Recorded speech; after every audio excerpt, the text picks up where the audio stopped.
Welcome to the Selling to Corporate podcast, where we're going to be challenging your sales beliefs around selling to corporate organizations and help you increase your bottom line profits every single month. I am Jessica Lorimer, your sales expert and guide in this world of selling to corporate companies, skyrocketing your company sales and making the impact that you really want in the world. Now, don't forget, if you do enjoy the show today, please do head over to iTunes and leave us a review. But enjoy this episode, and I am really looking forward to sharing some epic sales wisdom with you.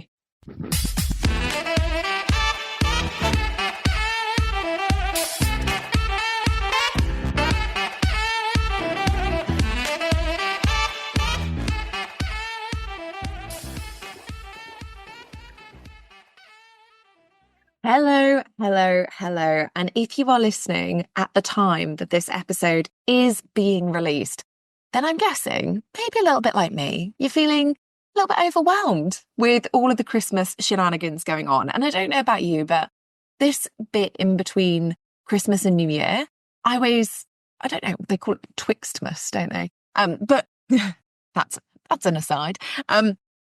It always feels a little bit like this is when I'm at my most creative, which is weird because I spend absolutely zero time working over Christmas. And I know there'll be some of you thinking, but Jess, why waste all that creative energy on eating more mince pies and playing Scrabble? And the honest answer is that I cannot lose my Scrabble or any kind of board game streak. It would just not be worth it at this time. So all of my creativity over this period is in fact not spent on working. It's just board games and going for nice walks and trying out new coffee. Everybody seems to buy me coffee for Christmas and I love it. So hopefully, if you were listening to this, then maybe like me, you're getting yourself out for a nice walk, you've got your thermos with a nice coffee and you're feeling ready to ease yourself in to 2025. And this is going to be my final episode for 2024, which I can't quite believe. Also, then when I said final, I didn't want you to think it was my final episode ever because it is not. But it is the final one of 2024.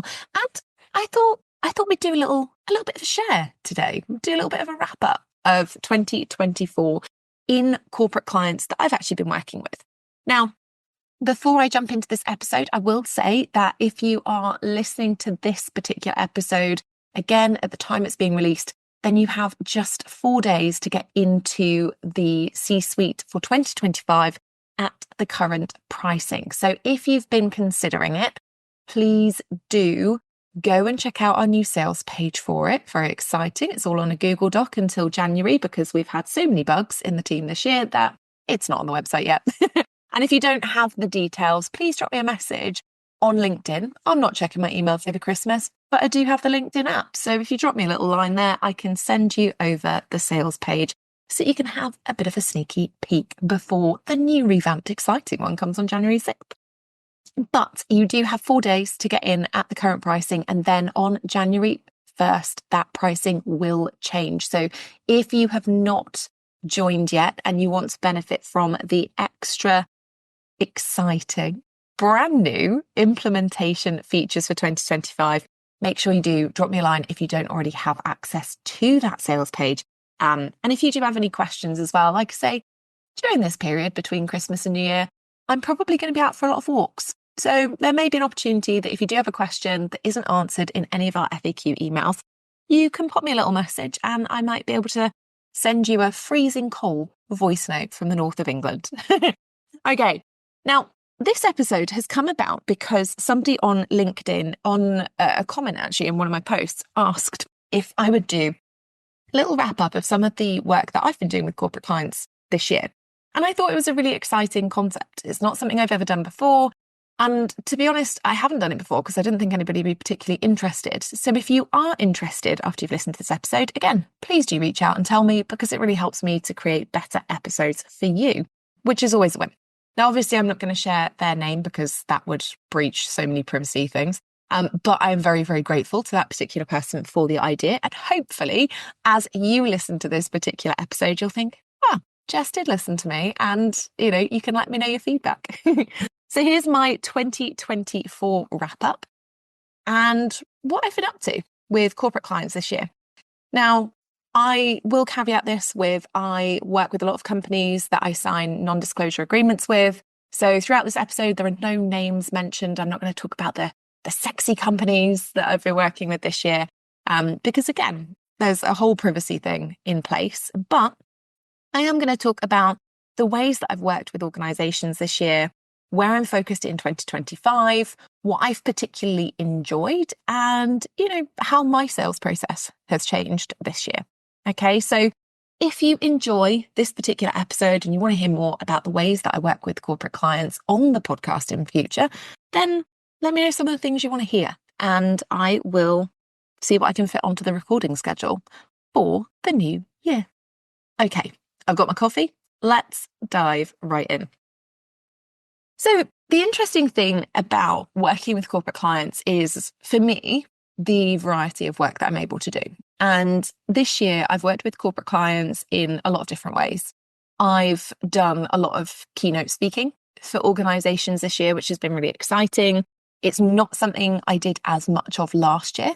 So last year, I spent a lot of time honing my speaking skills, because I firmly believe that if you are somebody who wants to be a good speaker, i.e. not incredibly boring and, not reading off of PowerPoint slides, then you should spend time honing your skills. And last year I invested significantly in my speaking skills. And I actually have a really cool couple of people that I would recommend for speaking. If you want to learn how to become a good speaker, or if you want to create presentations that don't suck. So if you are somebody who wants to learn either of those skills, great speaking or great presentations, let me know, because I have some epic recommendations. Now, I did a lot of speaking this year, which was really exciting. And I talked about some really interesting topics in the sales space. I'm not going to bore you with what they are, because you're probably not so interested in the technicalities of the sales world. But what was really interesting to me was that some topics that I've talked about and trained on in the past are actually seeing a little bit of a lull, and are seeing issues as a result of having a new generation in the workplace. So that leads me on to the next thing I spent a lot of time doing this year, which is obviously training. I've spent a lot of time delivering, creating, designing, and ultimately just all things training. And one of the topics that I've really noticed has taken a bit of a hit this year has been cold calling. So for anybody who listens to the podcast and is thinking, maybe I should get into cold calling. Yes, maybe you should. It depends on confidence, skill, other things. But one of the interesting things I've noticed in this world where we are hybrid working, and where we have a new generation, most of whom have never used a landline phone, actually cold calling training is seeing a little bit of a lull, because it's not the most effective way to generate new leads and things inside sales businesses anymore. And in fact, I've seen a huge growth in other areas, particularly around lead generation and consultative sales skills for organizations that I've been working on. So that's been really interesting to see. I'm not going to say the demise of cold calling, because there's never going to be a world in which cold callers don't exist, and for very good reason. If you are good at it, it's a phenomenal sales resource, but it actually requires a lot of preparation, and it requires a lot of skill. And it also requires you to have certain practicalities around, do you actually have phone numbers for these people? And if not, how are your skills at getting past gatekeepers? And so a lot of the work that I've been doing this year in terms of designing, creating and delivering training has been very, very specialist on very interesting areas, but also things that are, or that I would describe as up and coming. So part of my job, and probably the biggest part of my job, is to identify new trends and opportunities for companies so that they can support their sales staff in increasing their performance by a couple of %, right? My job with corporates is quite different than my job with entrepreneurs. I realize I'm describing it as a job, and some people might be like, but Jess, you own your own business and da-da-da. But really, this is my day to day, right? This is my day to day job. I love it. I have no negative connotations from the word job, but most of my day to day job with companies is different from working with entrepreneurs because when I'm working with organizations, I'm helping salespeople improve by 2%, 5%, 10% at a time, very relatively small percentages. When it comes to working with entrepreneurs, I typically work with two levels of entrepreneurs. So I work with people who have never been involved with selling themselves or their own personal brand and services before. So people who need a full understanding of the end-to-end B2B sales process, which is obviously what the C-suite is for, and for entrepreneurs who are already turning over six figures. And for those entrepreneurs, again, the guidance is very different. And what we're doing then is looking at those smaller percentages in terms of learning that actually impact massive percentages of revenue growth. So we do that through something that is called the boardroom, which I'm taking into 2025. So if you are currently at that multi-six figure level and you want to have a chat about it, let me know and I'll drop you a line in the new year. All right. But it is a bit different. So I've worked on a lot of speaking. I've worked on a lot of training this year. I've also done a lot of consulting, which has been amazing. So one of the interesting things that happened to me this year was that the sports world that I traditionally work with and have worked with for quite a long time has changed. And it's changed dramatically. You guys would have probably seen that in the press and things. Lots of stadiums have been focusing on concerts instead of necessarily expecting lots of big money to come in from actual games, which is really, really strange. But in the UK, especially, we've seen a huge shift in the way that sports organisations are approaching the type of revenue that they want to create. And obviously, we've been very, very fortunate here in the UK to have some of the, I would argue, the world's greatest musical artists approaching the UK and stadiums here to deliver epic tours. And if you don't know who I'm talking about, obviously I'm talking about T-Swizzle and the Foo Fighters because, just insane. But should they not be your music of choice, that's totally fine too. Although I probably would stand on that hill that says Taylor Swift is the voice of a generation, specifically the millennial generation, but a generation. Now, it's been really interesting for me to watch that shift, and it's actually meant that I've done an awful lot of consulting to support organisations in adapting their sales strategy to those market shifts. And also, interestingly, a lot of my stakeholders moved to non-sporting organisations. So they all moved to a particular subset within the tech space, which was really cool because they brought me along, which was awesome. And obviously very grateful for that because it's wonderful to work with people and know that they like, value and appreciate your services enough to say, yep, I'm going into a new organisation. This is a bit risky, but let's bring Jess along because she's great. And so I got a lot of opportunity to work on some really exciting, really big consulting projects this year. And for me, that was incredible because it really lit my brain up. And I don't know about you, but one of the reasons that I have my own business is because I love to work on projects that I am genuinely interested in, genuinely passionate about. And being able to do some incredible leadership and strategy around new business development for organizations, I don't know. Does it sound really pretentious if I'm like, that really lights me up? Because I actually really hate the phrase, it lights me up. I think yeah. But, it does.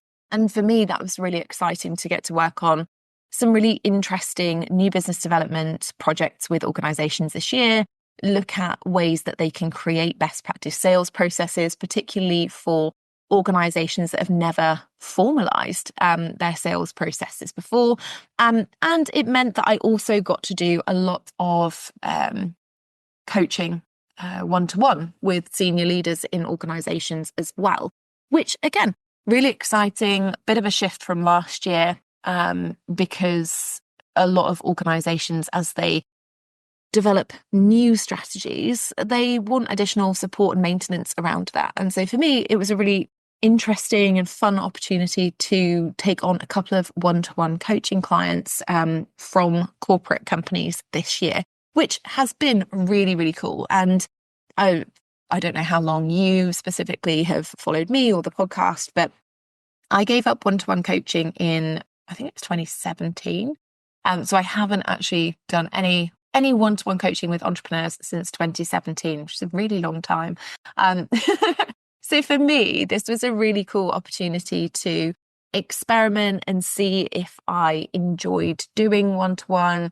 And I do, but I will say that it is not, for me, I'm not a long-term coach. I am somebody that is very much intensive one-to-one coaching only. And actually having that realization or maybe having that lesson reiterated to me again was really valuable, because otherwise I could have ended up planning my sales strategy for next year and thinking, well, I'll just take really long-term corporate coaching clients and, sit at home the rest of the time and chill out. But based on my priorities, which, as you all know, are always joy and cash, you just wouldn't have fulfilled those things. So we are where we are. Now, I also said that I was going to talk about how my sales process has changed this year. And honestly, it's a relatively short answer. Not a lot. I use exactly what I teach inside corporate clients in terms of lead generation, business development, offers and proposals, and all of the stages of my selling to corporate sales framework. So for me, nothing has really changed there. I also use the exact templates that all of our C-suite participants have access to. So nothing changes there either. And it's interesting because I think people maybe assume that you get to a certain point where you don't have to use a sales process anymore, or where you can flex it a little bit. And here's my biggest lesson of 2024 from watching what companies have done and what entrepreneurs have done. I can safely say that my sales process feels incredibly boring after 10 years of doing it. You know why I keep doing it every day? Because it works. So there's no motivation for me involved in getting up every day and doing the things that I need to with regards to generating leads, converting leads, maximizing leads. What there is discipline and the ability to make it easy to avoid procrastinating on it. And I make it easy to avoid procrastinating because I templatize everything, because I'm really clear about my metrics. And I, over the last 10 years, have been able to monitor those metrics to a point where I know exactly what I need to do to be able to generate a particular amount of revenue. And that's, for me, still really cool. I don't know. I wish there was something more profound that I could say about it, but there isn't. In terms of my sales process this year, I've used exactly the same strategies as last year, with the addition of, this is going to sound really sad, but practicing cold calling on a Friday morning. I just love it. I get a real kick from it. In 2024, have been working a lot with organizations. Like I say, that cold calling market is changing, and the way that companies need to approach it is changing. And so for me, I was like, well, the best way to be able to train even better at this is to hit the phones. So that's been really exciting for me. And, if you ever message me on a Friday morning, that's probably what I'm doing.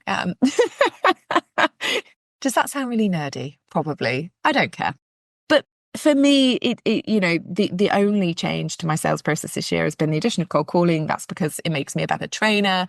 And it also means that I am able to identify new gaps and new changes that are happening in the market. Plus, it's fun. Like, I know that most people don't love in-your-face rejection. I personally think it has increased my resilience tenfold. So it's one of those things. But, the overall sales process that I use hasn't changed. It still remains within those 5 steps that I teach other people. If you haven't, by the way, seen the free webinar on our website, where I walk people through those 5 steps and the selling to corporate framework and how you can apply the different areas to your business. Go and check it out. I am going to be revamping it in 2025. So this will be one of your final opportunities to go and have a look at that if it's something that you're interested in, if you want to build a best practice sales process for next year. Now, I think it's interesting when we start talking about what I've done with corporates this year to think about what I've really enjoyed. Because obviously I talk to people all the time about, why work with corporates. And I think in this market, actually, as we head into 25, when we are going to see some changes, we're going to see a lot more people being made redundant from jobs, which means that there will be more people in the coaching consulting market. And guess what? They're all going to go and sell B2C because that's what everyone's going to tell them is really easy and fun. And then they're all going to jump back into B2B. So you all need to make sure if you don't have a good sales process right now that you get one. But I think it's really important to talk about what I enjoy about working with corporates, because I talk to a lot of people who, they've not nailed their sales process yet. So they're not enjoying it yet. And I think that that's a real shame. And I also talk to a lot of people who are not sure whether they want to work with corporate clients yet because they're not sure what it would be like. And I think for me this year, the things that I've really loved have been very simple things. One, I've been able to work on some incredible projects, big pieces of work that have changed sales processes for organizations operating in multiple countries, operating with people whose primary language is not English, working with organizations to create entirely tailored sales strategies that work for them, which has been really exciting. And having access to those big projects, like I said earlier, has been a real joy for my brain.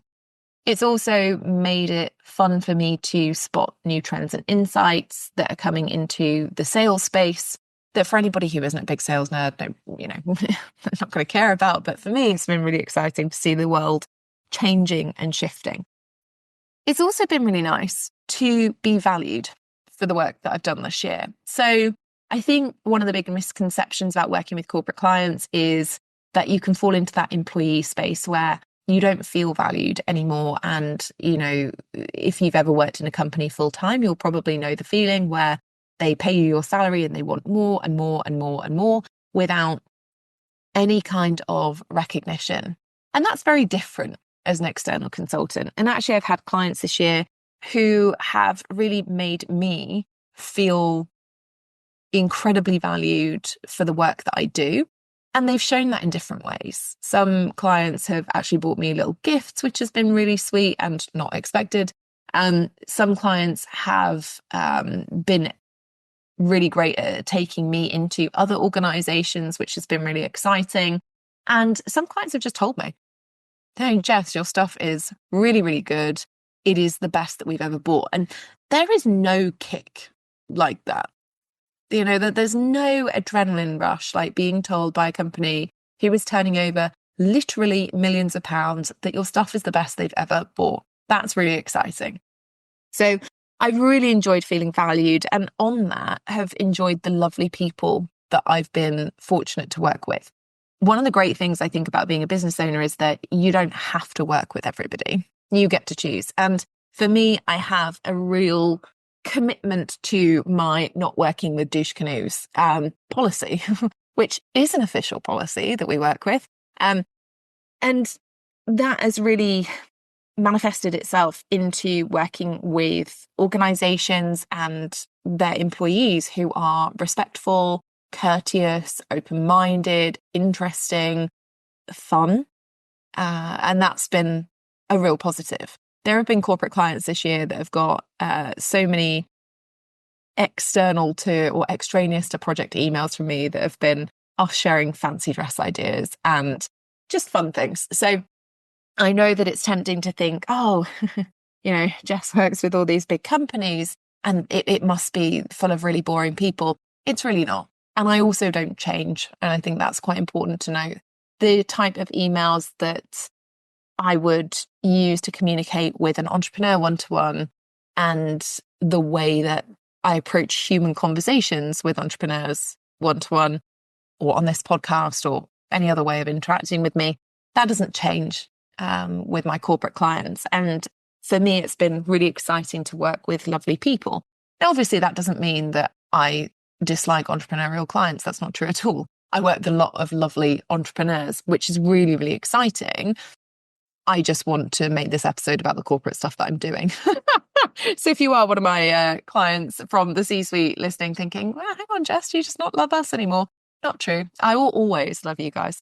But yeah, so it's been really exciting to work on those big projects with really great people, feel valued, and have an opportunity to work on new areas as those market shifts are happening, so I can test out new strategies, which ultimately people in the C-suite will be seeing in 2025, which is very exciting.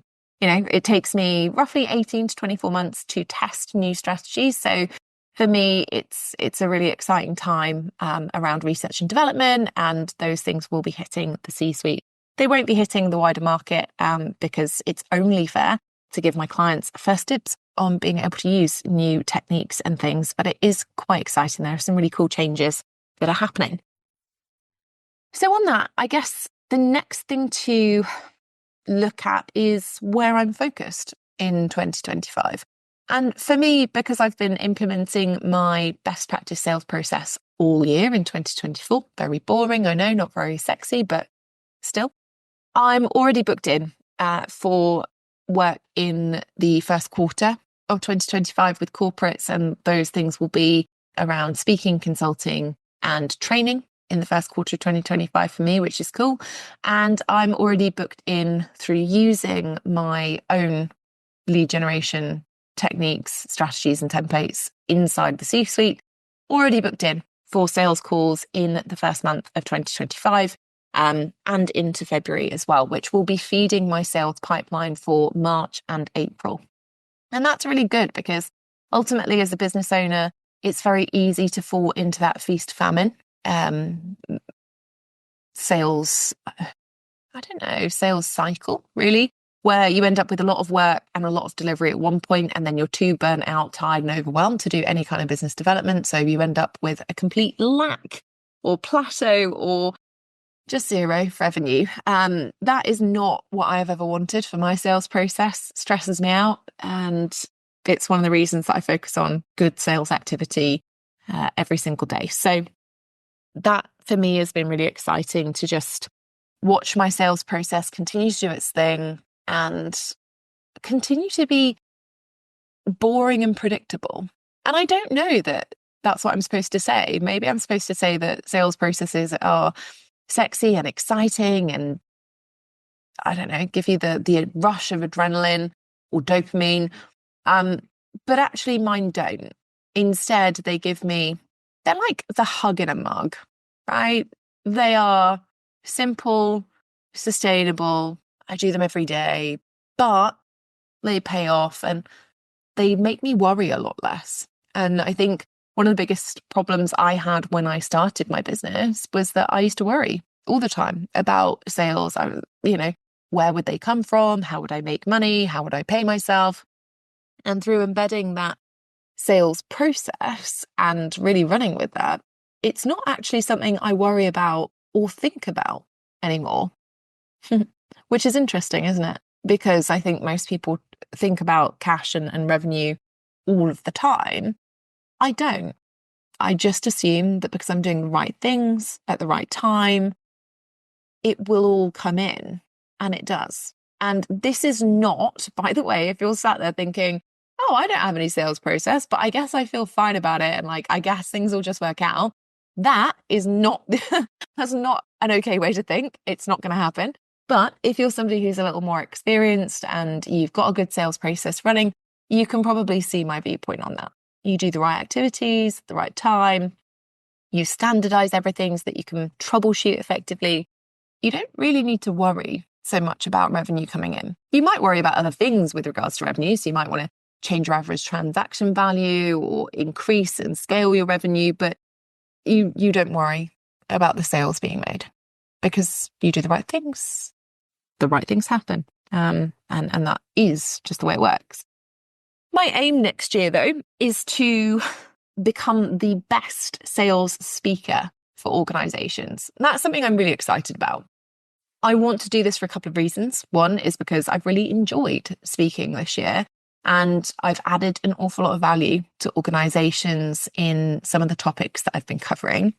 Two is because actually in the world of sales, there is a huge lack in female sales speakers that are really great at owning their expertise and standing in front of a room. And so for me, that's something that is really exciting. And it's something that I want to do to encourage the next generation of salespeople to, regardless of gender, decide that they want to impart wisdom, I guess, and share techniques and best practices with future generations. Obviously, whilst getting paid for it, right? Let's go back, joy and cash. But for me, that's really exciting. And if you do know any organizations that need some epic keynotes, then drop me a line and introduce me, and I will obviously send you a very lovely referral fee. Now, I think I've got two final points for this. One reason is because we're kind of close to me finishing up on my points, and two is because my pre-Christmas supermarket order at the time that I'm recording this is due in about 8 minutes' time. So that's roughly how much longer we've got together. So I guess my penultimate point is, what have I personally spent time and energy on in 2024? Now, for me, 2024 has been interesting. We moved over 200 miles away from the place that we previously lived. We had a house move, which, as anyone who's ever moved house will tell you, is relatively hard work and takes at least 3 months. And I don't know why, but the actual move day is the least of your problems. It's everything else that goes into it. We have had a lot of family things this year and a lot of things going on personally, which, it is lifing. And so it's, for me, meant that I've had to spend a lot of time building things that I didn't really consider at the beginning of 2024. So I've had to build local networks. I had to get some friends here when we moved, and a few days later, Owen was posted away with the military. So for me, there were a lot of things that I thought, I can definitely manage that, and I can definitely do those things around a house move and, all the other things that we had on this year. And then life was the reality check that I needed. So some things I didn't actually do. I didn't travel as much this year as I wanted to. And I'd actually invested in travel-based learning and development opportunities that I didn't end up getting to do because I just had too much else on. I spent a lot of time between March and September either moving house, trying to do everything on my own because my husband wasn't here, injured, ill. The list went on. So for me, it was really interesting that from a sort of personal and learning and development perspective, travel was one of the things that I didn't do as much this year, even though I'd invested in it. The other thing was that for me, this year marked the first year that I did some high-level coaching. And to be honest, I don't know that I invested in the right things for where I was. And those coaching opportunities were not, I think the difficulty is when you discuss anything is this tendency to be negative about things. Actually, I felt like they were really positive in the reminders that they gave me of just how much I care about my clients, particularly in this entrepreneurial space, and my commitment to high quality learning. I think it's really important. I think we are very, very far, thankfully, from 2015, where, there was less attention to quality support. So for me, having that reminder was great. I also think it was a good reminder for me in that you need to invest in the things that are going to get you the results you actually wanted. And you will be pleased to know, maybe, that just like anybody else on the planet, I love buying stuff. I'm actually a really easy person to sell to, because once I can understand the value in something, I'm like, yeah, great, wonderful.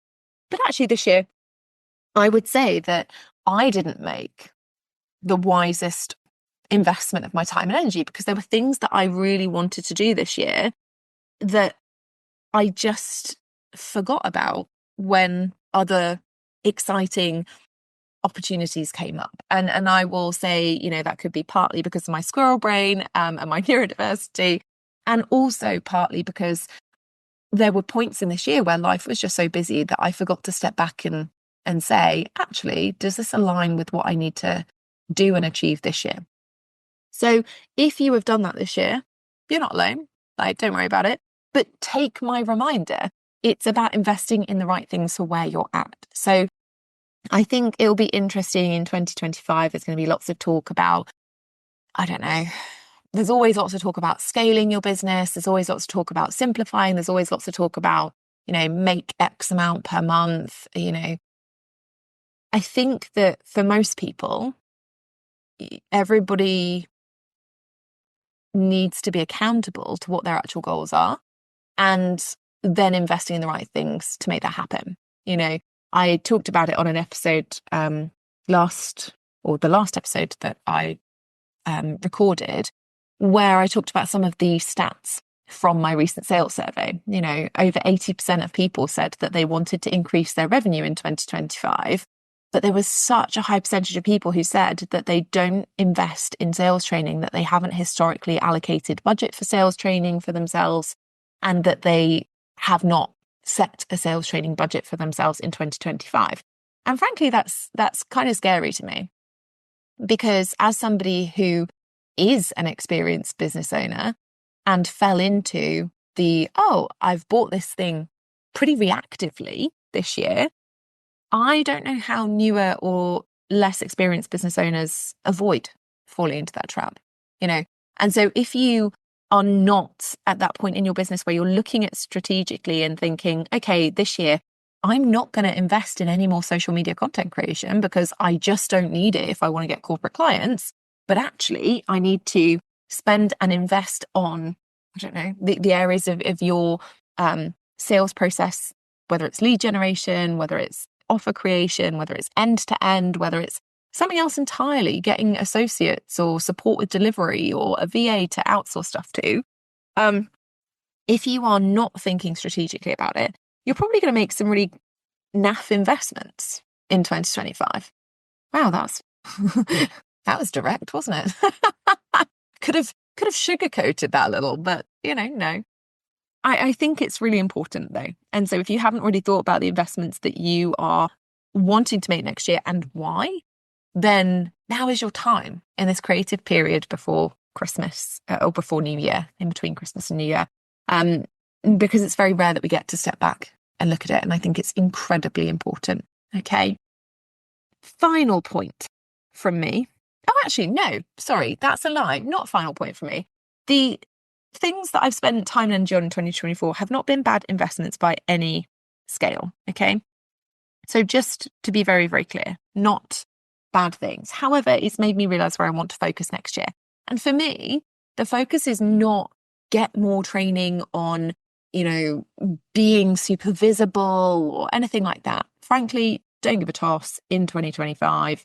I've got better things to focus on. I've got a sales process that far outweighs any kind of marketing strategy that I could do. And so I'm just not interested in that in 2025. What I am interested in and what I have invested in, again, to the tune of over £20,000, just in case you're wondering, is my phenomenal CFO, and actually having monthly support in a different way with them to assess the next level of growth for my consulting business, and to keep me accountable to some of the personal and professional financial goals that I'm setting. So for me, because I've already got a sales process that is great, and that is not very humble or British of me, but it is great and it really works. What I don't need to learn is more, I don't know, trends. How can I leverage insert social media platform here or whatever? I don't want to do that in 2025. What I want to do is focus on the areas that I know work for me. And I want support from somebody who is financially, I was going to say literate, but that doesn't describe the level of skill that they have, but a financial whiz to support me in hitting personal and professional financial goals and support me in increasing our profit margins whilst I limit my working hours to 20 hours a week, to help me stay focused on other things. Owen and I have personal financial goals that we want to hit, and that requires me to do some investments that I might not have considered before, and look at all that kind of thing that I don't understand. So for me, that is an epic investment for 2025. I'm really excited about it. And it is one of those things that I'll just touch upon quickly. There is a big difference between, for me, investment and expense. And I think a lot of people, as new business owners or business owners that have been in less than 5 years, look at investments like expenses. Oh, if I pay for sales training, I'm paying at the moment £2,500 for the C-suite, right? And you're only thinking about that £2,500. What you're not thinking about is, well, sales training is an investment that will directly impact my ability to generate more revenue. And the average corporate sale is worth 10K. So actually, if I make one sale, I've potentially 5 times, or almost 5 times, my return on investment. I think in terms of investment over expense. I know that when I invest in something, my plan is to do the work and get the result I want.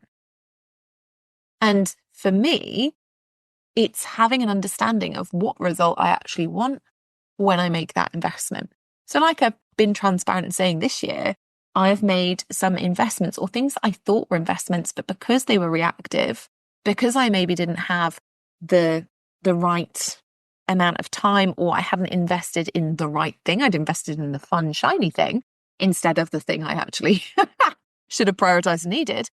Those, I took away golden nuggets. For me, there was still an investment. I still prioritized and got what I could from them. I wouldn't consider them an expense because expense says got nothing from it, was not useful.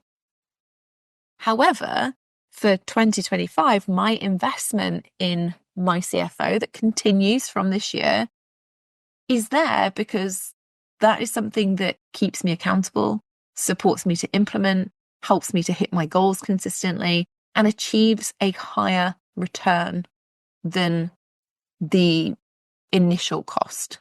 And so if you're thinking about any investments, whether it's sales training or anything else into your business next year, you need to be thinking not in terms of the initial cost, but in terms of what you think you're going to get back, what skills you're going to bring in. And that's why most of the people who have taken the C-suite over the last 5 years have seen it as an incredible investment, because they use those sales skills all of the time, not just on the day that they buy the C-suite, not just in the first 90 days that they're in the C-suite, not in the first year even. Lots of those people will use it for years and years and years to come.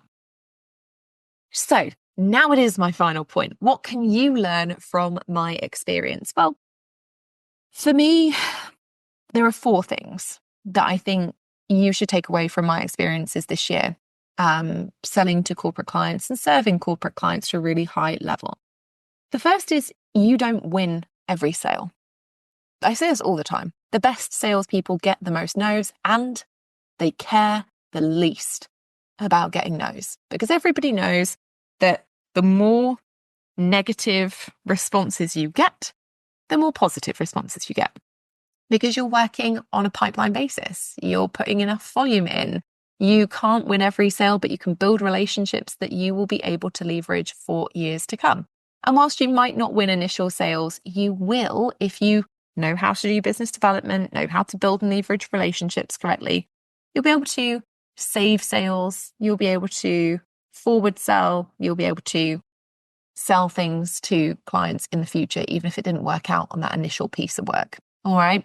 So for me, the key is always understanding that you won't win every sale. That's not the expectation of a salesperson.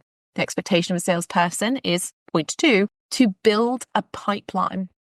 It's so, so important to build a sales pipeline that actually works. I see so many people who are stuck in this cycle of feeling like they have to hold on to every single potential sale ever because it feels so scary that if they lost that sale, they wouldn't have anything else going on their pipeline. And honestly, this is a big sales issue for you if that's what position you're in, because that means that you are not detached from your sales process.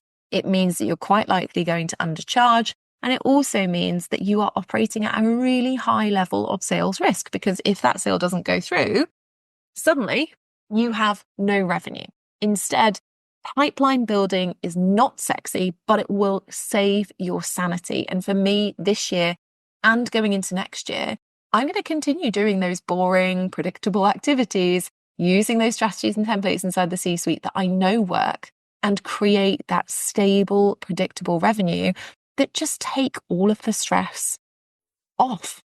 That's all I want. An easy life, right? Third thing I've learned this year, and I think you can learn from my experiences, is actually related to my ADHD and autism diagnosis last year, which is that neurodiversity doesn't mean you can't create a sales process that works for you. This is a question I've actually had a lot this year from people who are neurodiverse, whether that is with ADHD, autism, or some of the lesser known conditions. But I've worked with a lot of people who have either been formally diagnosed or who are operating feeling like they have a neurodiverse condition, both inside organizations and outside of organizations. And I can safely say that it doesn't mean you are not able to create a sales process that works.